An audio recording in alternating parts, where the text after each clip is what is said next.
Today, there's a new railway line along part of the ancient Silk Road.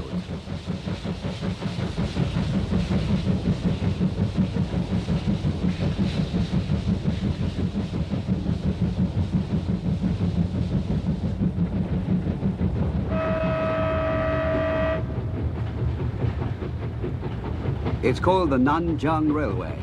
It runs for about 476 kilometers, or 300 miles, between Turfan in the Xinjiang Uyghur Autonomous Region to the town of Korla, through the Gobi Desert, past the Tian Shan Mountains, and straight across the Taklamakan Desert.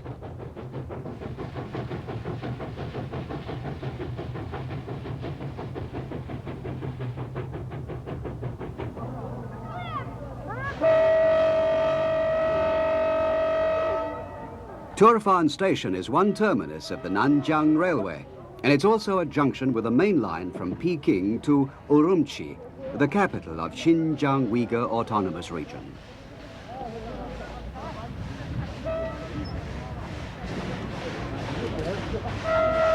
Our journey began here in Turfan, an oasis city on the Silk Road with a long history.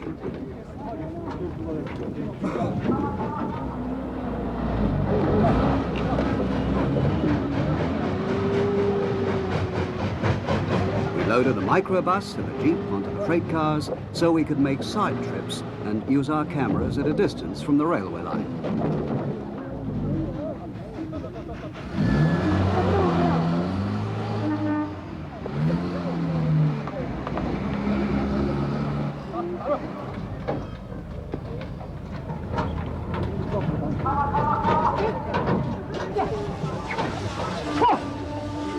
We also loaded some camels onto the train, because on the part of the Silk Road that lies across the Tian Shan Mountains, there are still some places which you can only visit on horseback or by camel.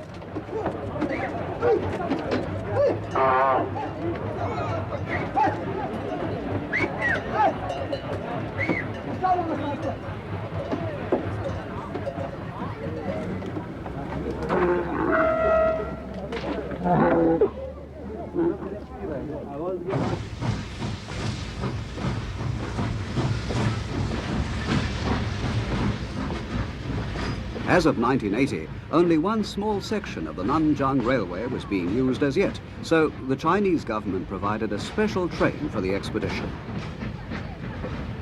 It had 3 freight cars, 3 passenger coaches, and a dining car.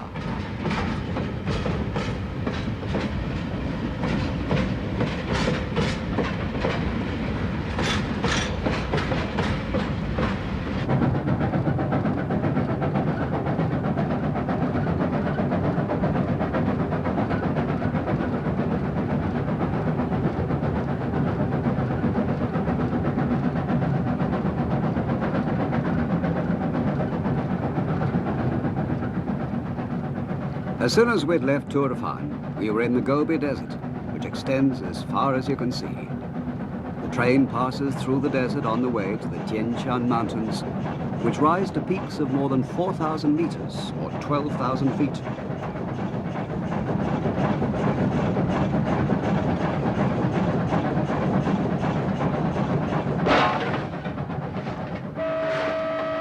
We were now climbing steadily, and it was hard work for the engine driver.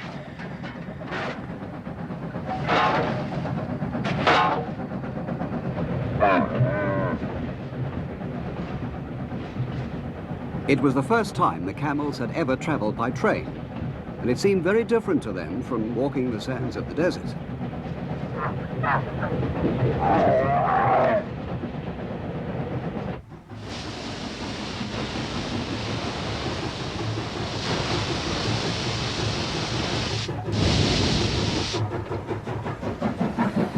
The Nanjing Railway was started in 1976, and 70,000 people were involved in building it.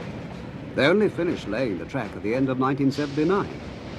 The railway builders included members of the People's Liberation Army Railway Corps and civilians, and the building of the line was a sort of joint civilian army project.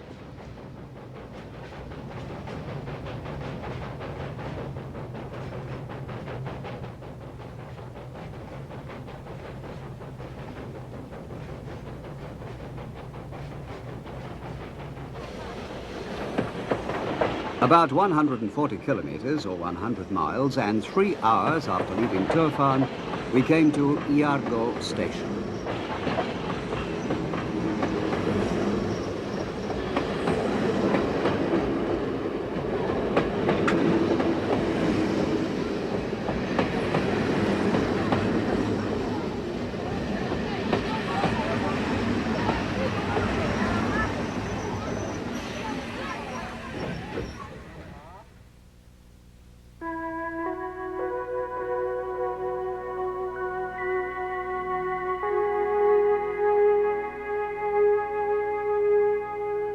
The town of Iargo stands in the foothills of the Shan mountains. It's quite a new town, specially built in the wilderness for the construction of the railway.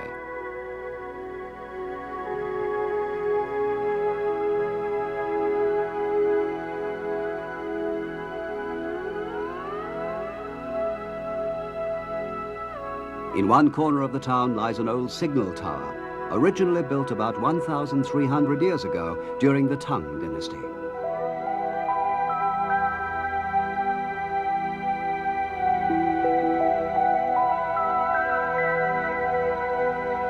It was made of rounded boulders and has been witness to the rise and fall of many different people since it was built.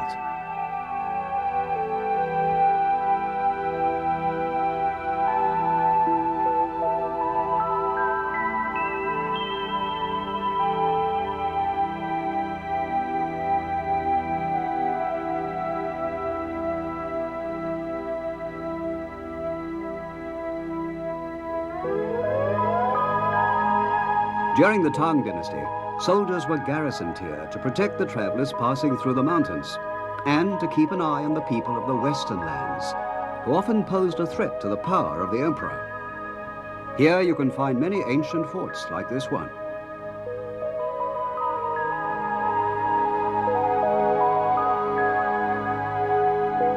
The Chinese government ordered that the whole region should be carefully surveyed by archaeologists before the railway could be built.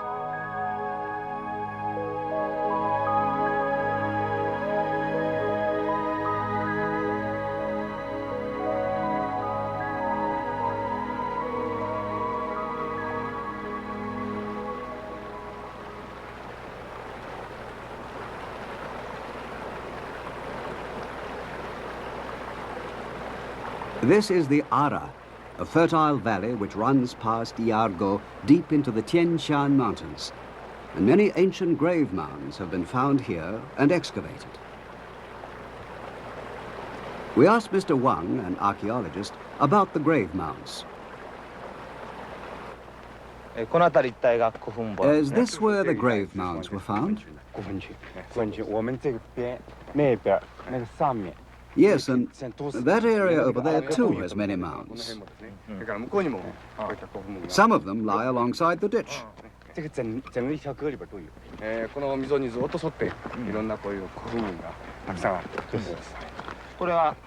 How were they built?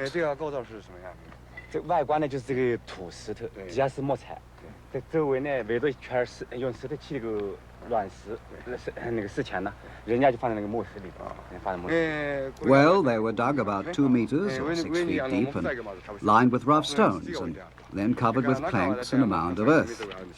They were tombs for the dead.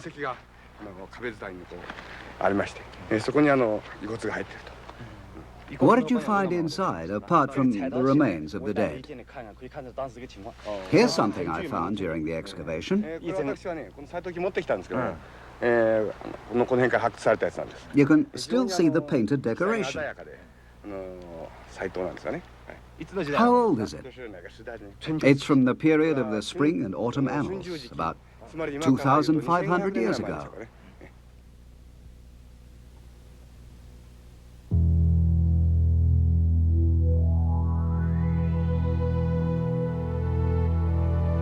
This relief of a lion was excavated from one of the grave mounds. It's made of pure gold.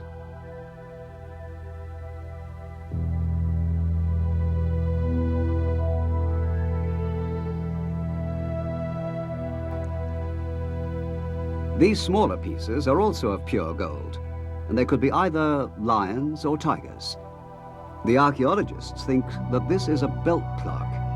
Similar objects have been found at sites of the same age in Iran and also in the tombs of the ancient Scythian people in the USSR.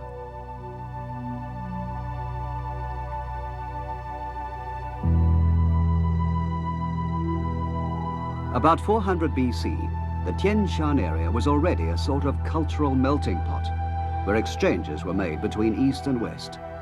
And it developed a unique mixed culture of its own.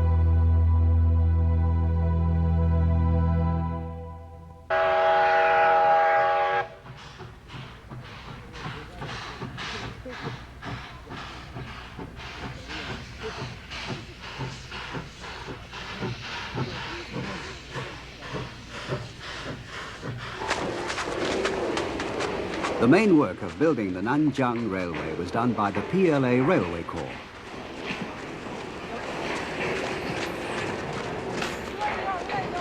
As of 1980, the finishing touches were being put to every station on the line in preparation for regular operation.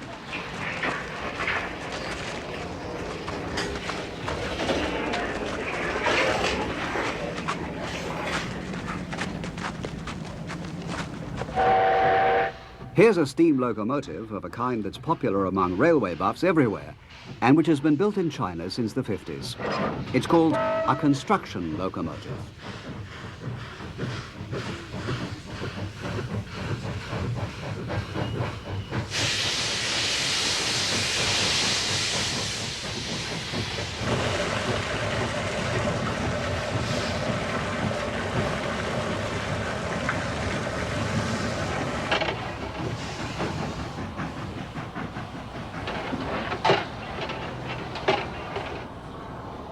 This is called a liberation locomotive, and it's of an old design once used on the Manchurian Railway.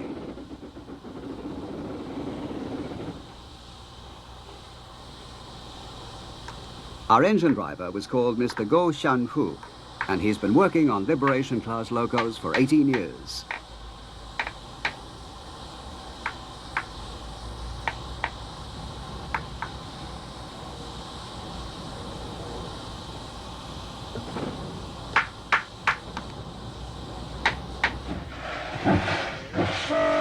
Beyond Iargo, the railway is under army control.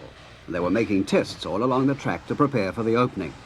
The expedition made its way by working on the test train schedule.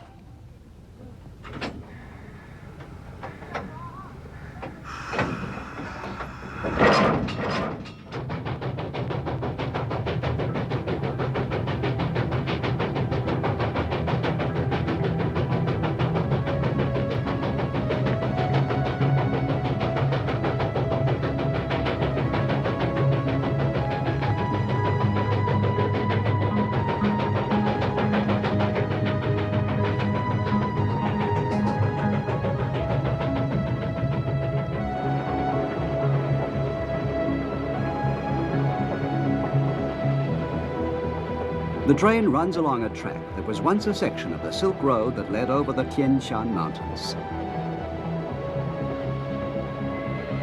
There are two ways to Kola, and one goes through the wastes of the Taklamakan Desert.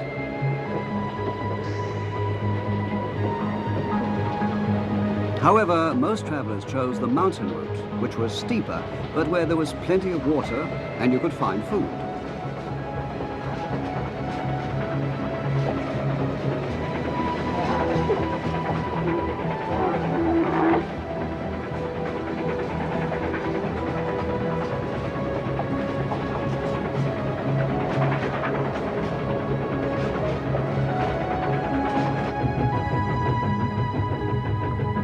The train's now approaching the foothills of the Tian Shan Mountains, and the way is steeper.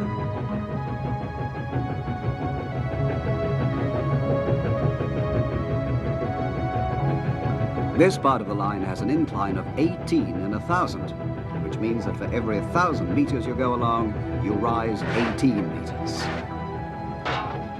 It's the first tough section of the journey over the mountains, and we soon reach an altitude of 1,500 meters, or 4,500 feet. It was quite different here from the fertile Ara Valley.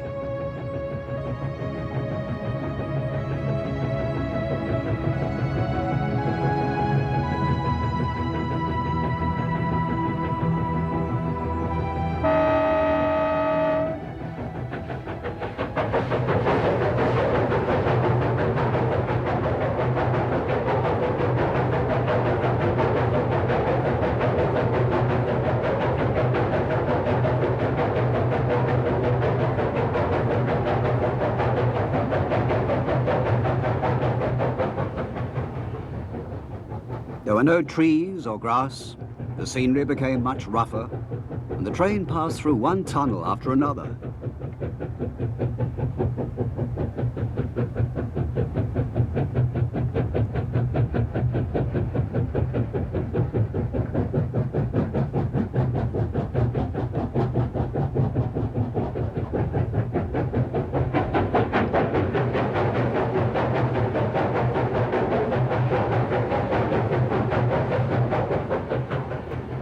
Because the rock breaks rather easily, it was very difficult to build these tunnels.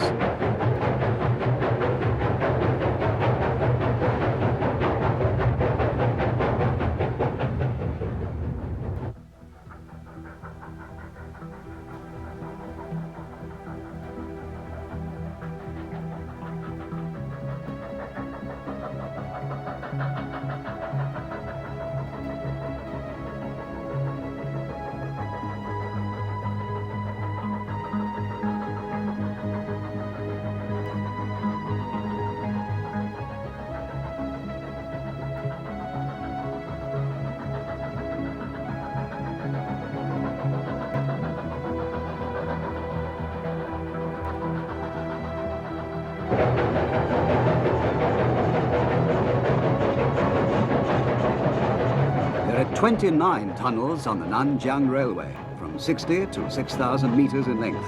That's 180 to 18,000 feet.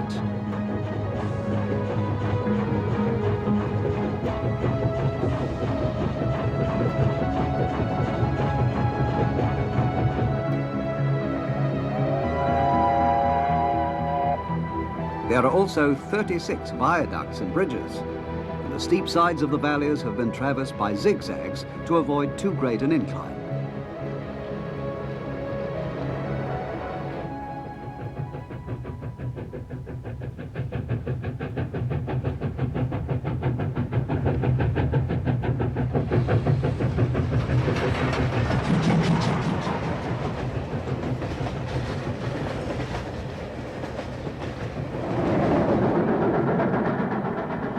The Xi'an tunnel was made to a special design, circling inside the mountain, so the line emerges at a point 60 meters above the tunnel entrance. That's 100 feet.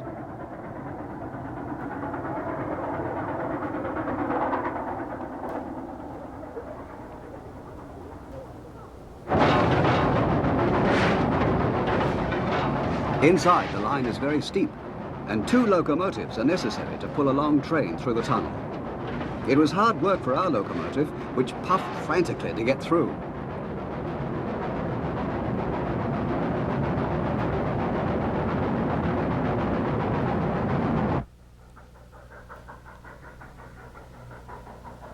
Now we were out again, and you can see below the mouth of the tunnel we entered just a short while ago.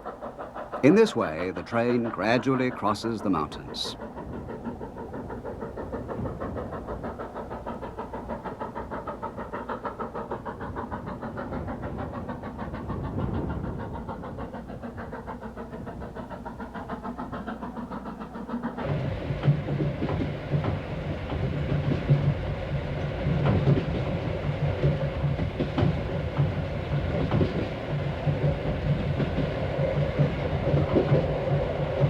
The special train for the expedition was a first-class Pullman type, called a Zhuangguo train. It had big compartments and was very comfortable. The kitchen, of course, was coal burning. The head chef, who was 69 years old, and 2 assistants, worked hard to provide us with the best possible fare.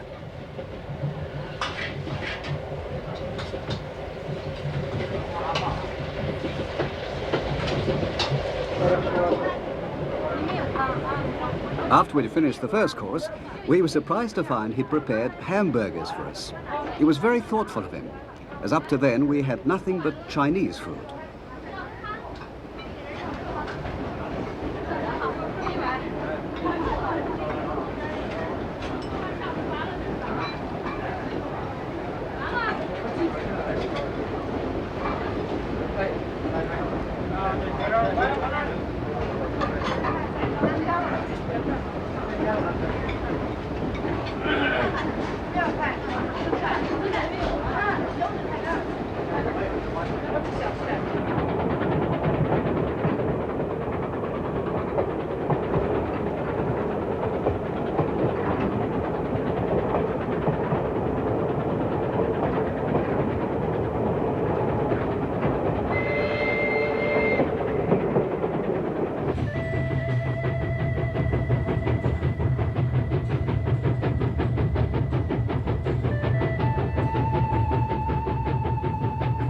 Now the altitude was 2,500 meters, 7,500 feet. But it was still only part of the way to the highest point. The huge locomotive was already straining at the steepness of the slope.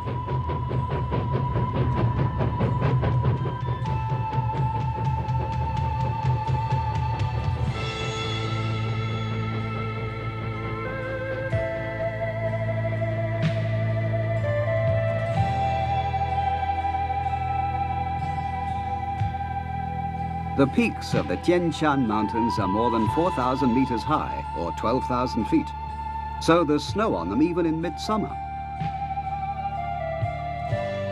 It's the water from the melting of these eternal snows that feeds the oases at the foot of the mountain, and which made possible the prosperity of the ancient Silk Road.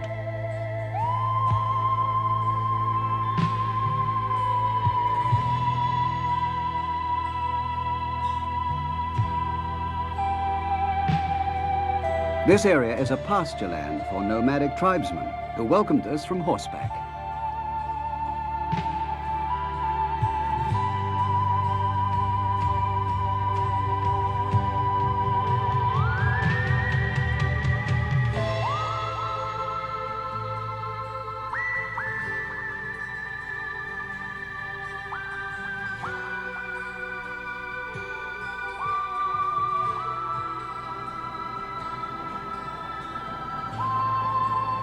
Haddahat Viaduct, the longest on the entire line, is about 200 kilometers or 100 miles from Tourfan, and is the halfway point on the railway.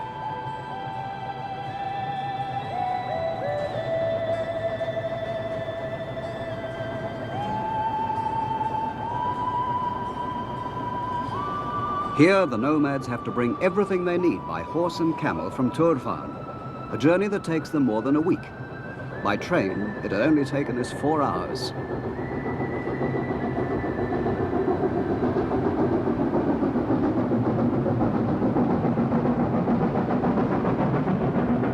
The new railway will be very important to these people.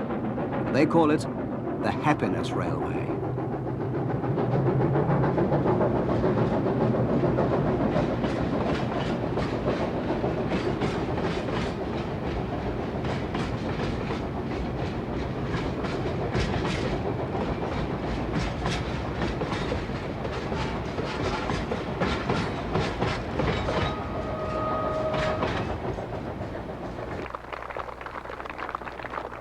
Standing in their pastures, the nomads greeted us as we looked at them from the train windows.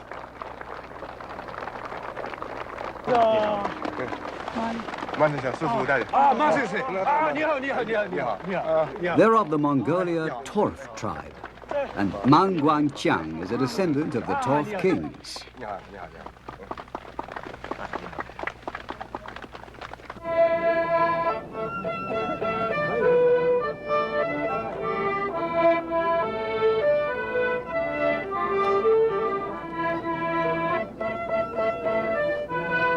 At the beginning of the 17th century, they lived north of the Tian Mountains on the Jungal Plains. Then, as the result of tribal fighting, they left that area and drifted as far away as the Volga River in Russia.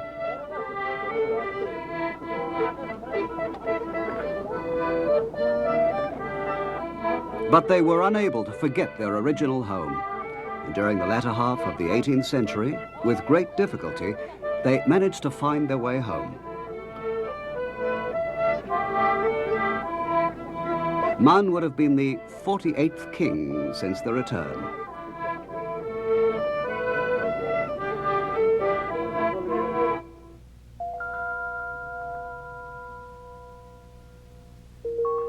The great emperor Qianlong of the Qing dynasty was trying hard just at the time to bring all the Western lands tribes under Chinese control.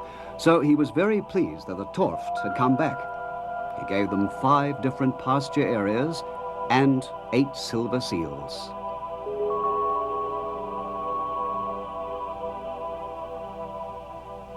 The seals are inscribed, and they read, "To the loyal and brave king of the ancient Torf people." Words that hint at the many troubles in the tribe's history.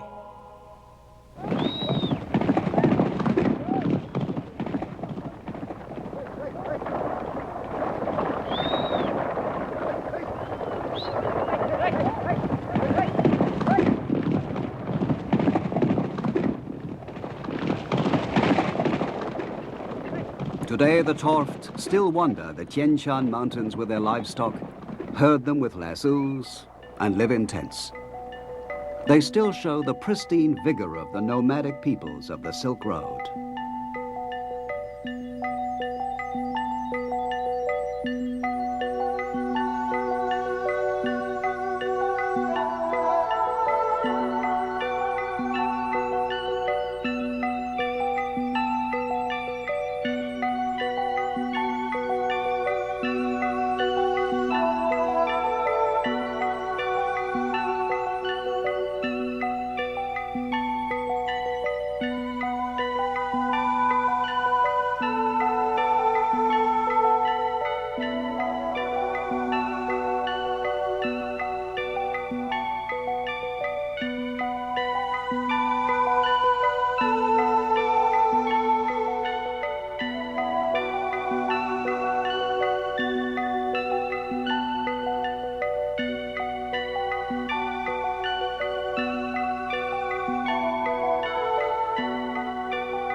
Now is the time to use the camels we had brought with us from Turfan.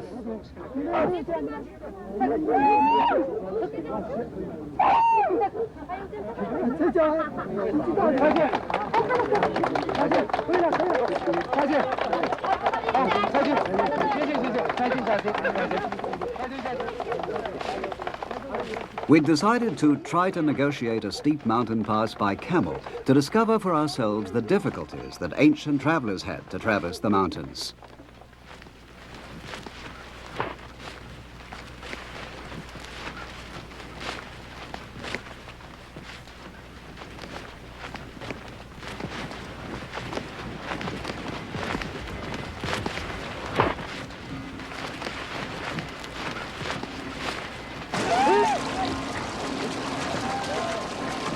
Part of the road was very swampy, and the camels rocked violently back and forth as they struggled to keep their footing.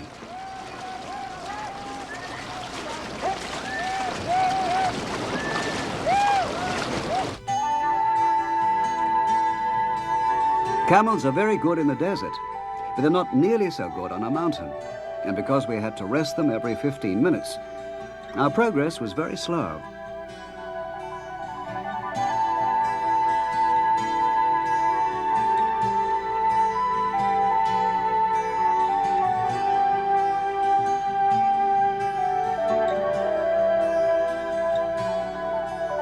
After 5 hours, we had ascended to 3,500 meters, or 10,000 feet, and passed into a region of everlasting snow.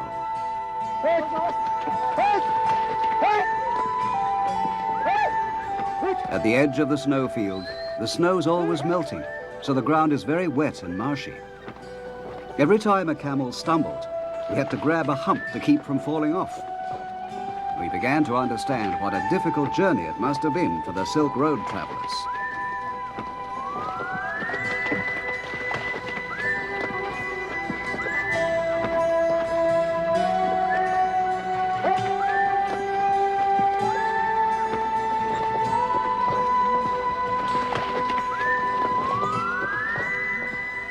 After 7 hours, we finally reached the pass, which is at an altitude of 3,800 meters, 12,000 feet.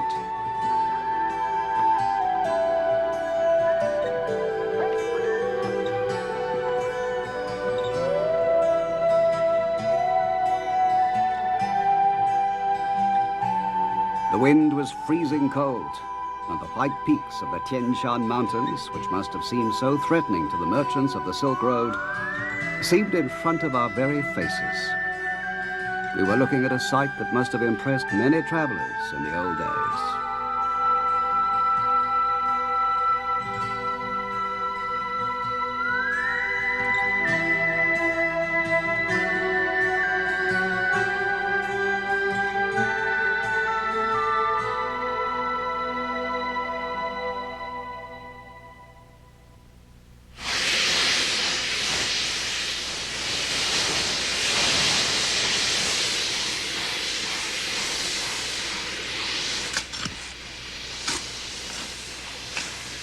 After we'd returned to the pastures, we boarded the train again. We were going to make the same trip again, but this time by railway. Because it's to go to the highest point on the Nanjiang Railway, the locomotive is checked with great care.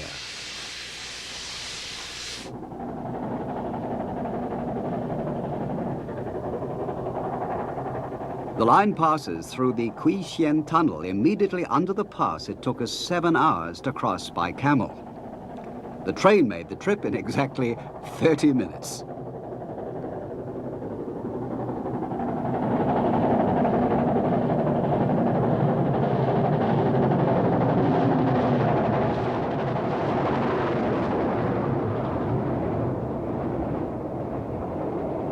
The tunnel is more than 6 kilometers long, 3 miles, the longest tunnel on the railway.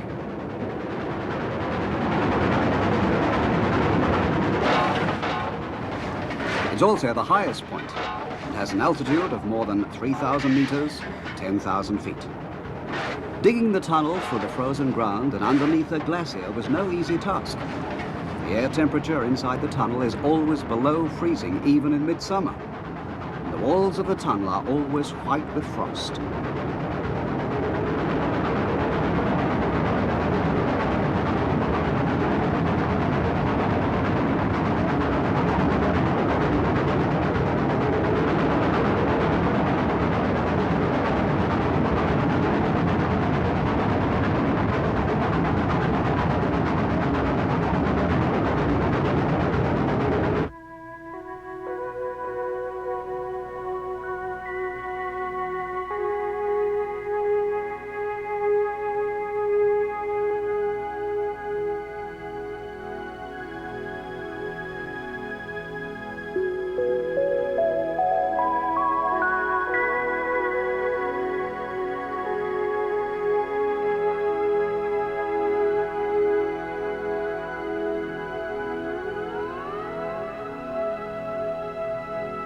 As soon as we had emerged from the tunnel, we could see that the scenery had completely changed.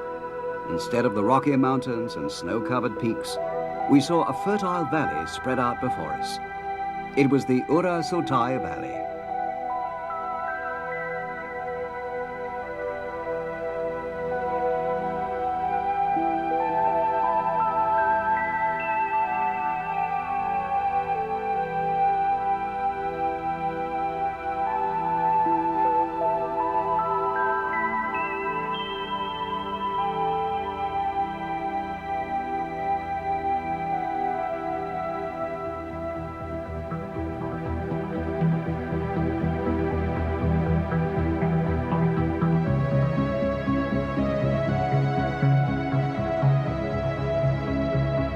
This strip of green leads from the Shan Mountains to the Taklamakan Desert. On either side of the valley, steep slopes carry melting snow from the mountain to feed the river at the bottom, a river that flows all the way to the desert.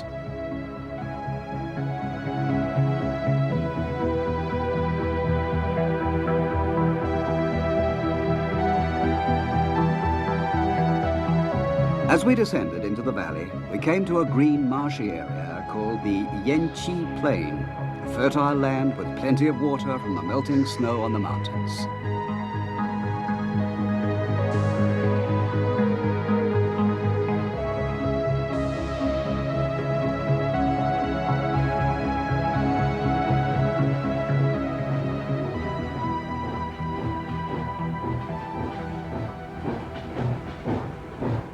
The Nanjiang Railway was built in sections from the Turfan terminus, and this section had only been laid a short while before we arrived. Until they spread gravel under the sleepers, the train could only travel at about 10 kilometers an hour, at 6 miles an hour, no faster than a bicycle.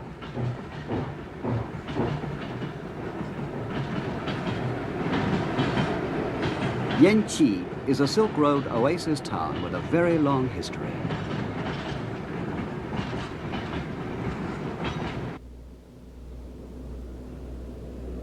We took the vehicles off the freight cars for the first time in 8 days to take a trip across the plain.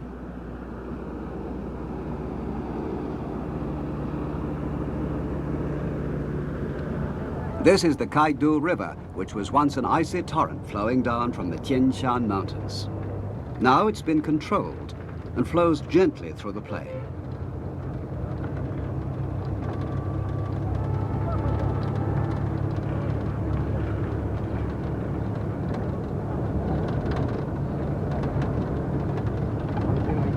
Xuanzang, a famous Chinese Buddhist priest who visited Yanqi in the middle of the 7th century, described it in these words.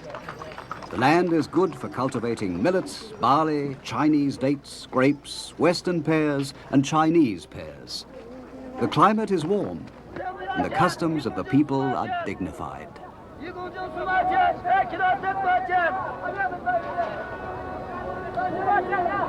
We went to take a look at an open-air market in the middle of the town and found it full of excellent fruit and vegetables.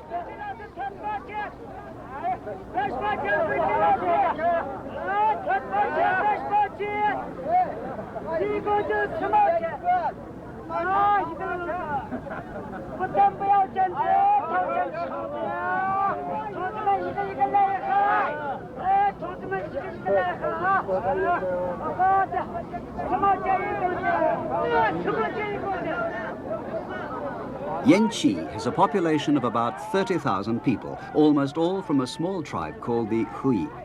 Their ancestors were nomads from the plains of Mongolia, and they're Muslims.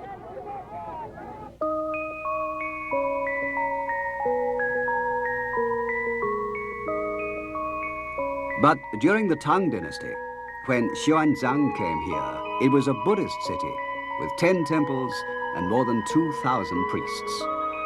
We were told that you could still see Buddhist ruins on the outskirts of the city.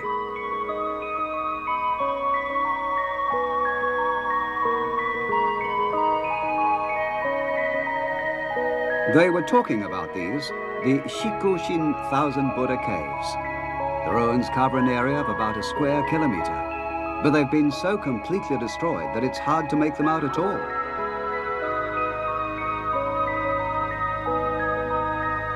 Even so, we could just discern traces of temples in 7th century style.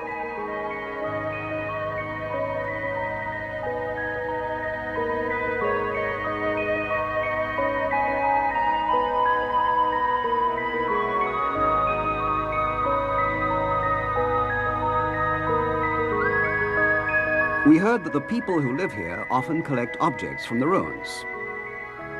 We spoke to a man who had found something in the ruins. Did you find this here? Yes, right here. May I see it for a moment?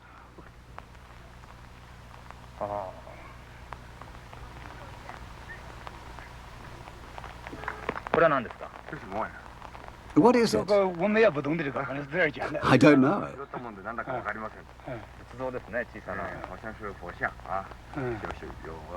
It looks like a tiny Buddhist image. Perhaps it's valuable. Oh, yes, I'm sure it's valuable. Where exactly did you find it? Just over here. Will you show me? Yes, of course.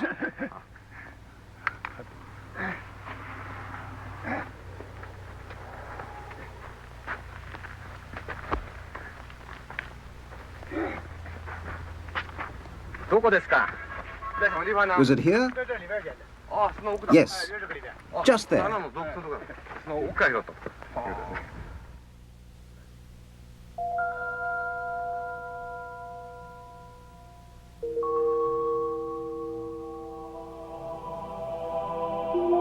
These tiny images, many of which have been found near these caves, were portrait busts of the people who donated them.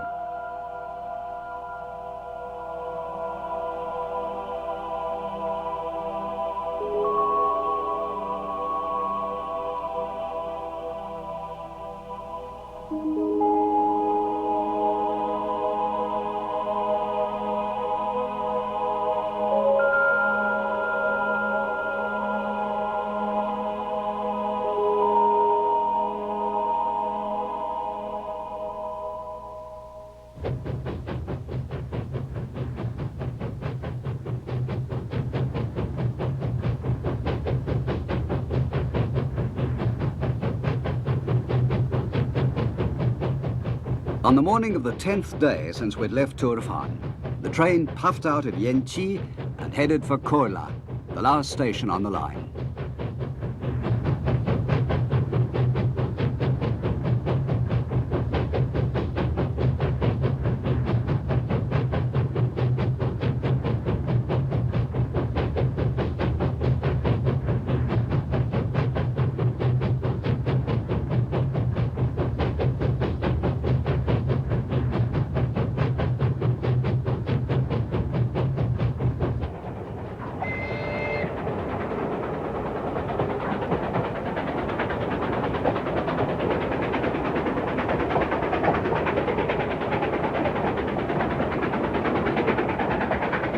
When we were there, it had been planned that the whole of the Nanjiang Railway would open for regular operation by the end of 1981.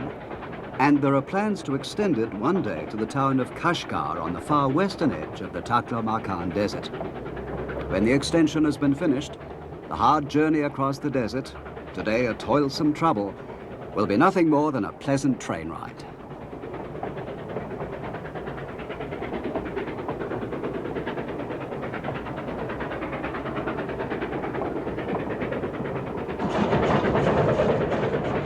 The railway will make an important contribution to the development of the autonomous region and of the Taklamakan Desert, both of which used to be regarded as marginal areas.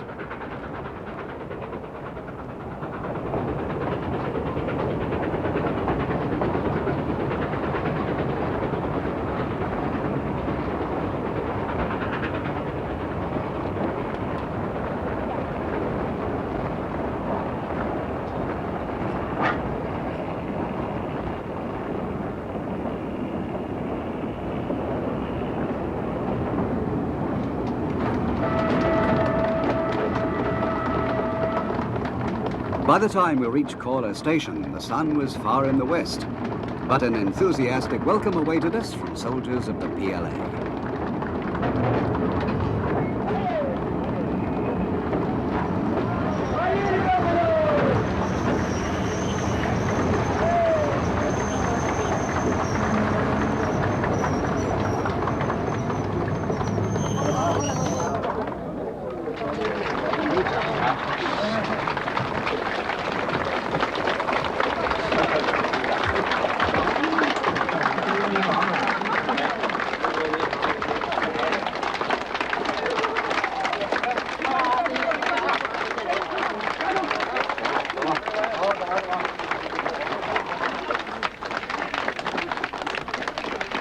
Our journey over the most difficult parts of the Tian Mountains, the 476 kilometers or the 300 miles between Turfan and Kola, was finally over.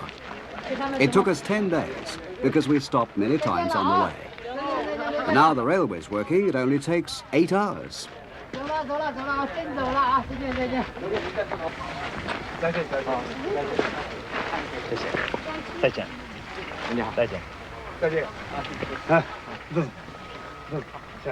Even the Silk Road is changing today. That was what was uppermost in our minds as we said farewell to the Happiness Railway.